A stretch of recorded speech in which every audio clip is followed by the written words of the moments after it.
Well, today we are pleased to introduce our newest contributor to Arise America. Marva Allen is a book veteran, author, publisher, reviewer, and CEO of HueMan.com, HUE-MAN.com online bookstore, which specializes in books of authors of color. Welcome to the show. Welcome to the family. Well, thank you. It is an absolute pleasure to be here. Looking forward. So glad to have you. And let's get going because you have brought 4 great books, 2 that are fiction, 2 that are nonfiction. So let's dive right into Makeda. Yes, this is one of my favorite books of really all times.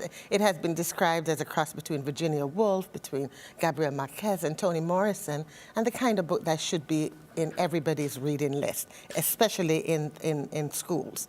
So Makeda is about, Randall Robinson is best known for being the founder of Trans-Africa, very committed to the African family, and he is the author of many, many very best-selling nonfiction books. So he has written a novel, and this is actually his second novel, and it's very true to his vision, historically, politically, socially, but it is a wonderful story about a young boy and his grandmother, part coming of age, part love story, definitely historically correct. And his grandmother is blind, she dreams in color, and he begins to realize that this is not a dream, but this is sort of a past life experience where she was the queen of Africa, the Makeda, and she was a young Dogon girl, who knew everything about the stars. And of course, the Dogon people are very much known as big astronomers. So, when people say go from here to Timbuktu, I never understood what that meant, but it's sort of traveling the stars.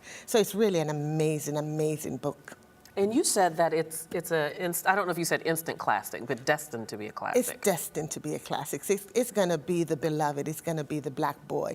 It's going to be, just that book that every African-American literary school should have in there.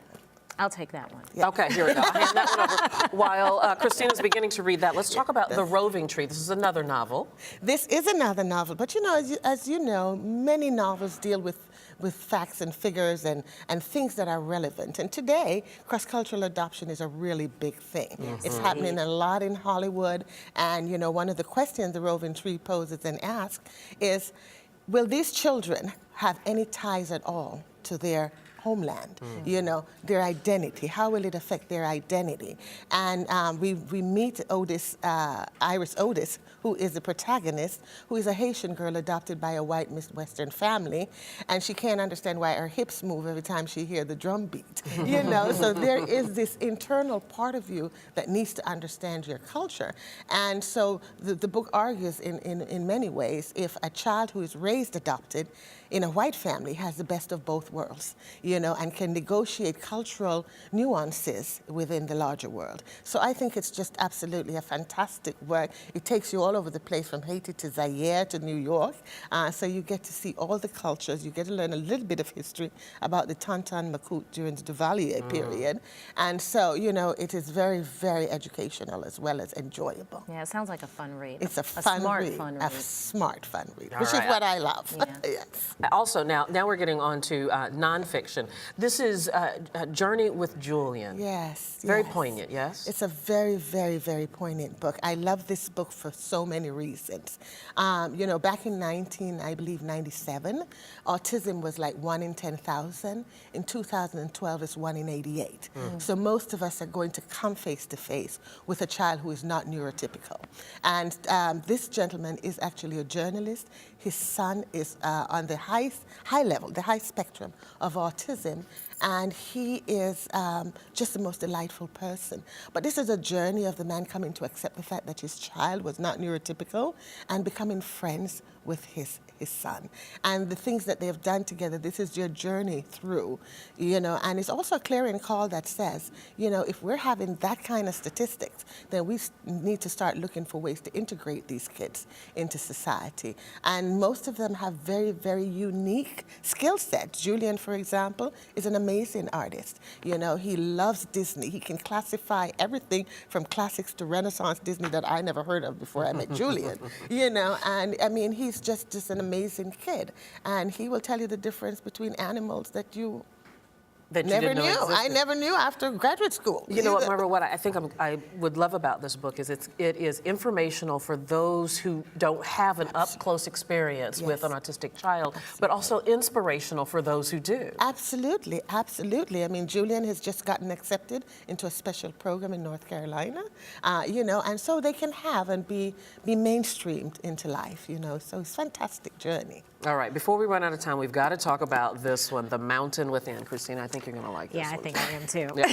Tell us about this one. The Mountain Within is actually a leadership lesson for the 21st century, but it is done parallel a woman's climb to Mount Kilimanjaro. She has been Herda is a very, very successful businesswoman. She's been on Wall Street, she's been all over, and she is now investing in clean energy in Botswana.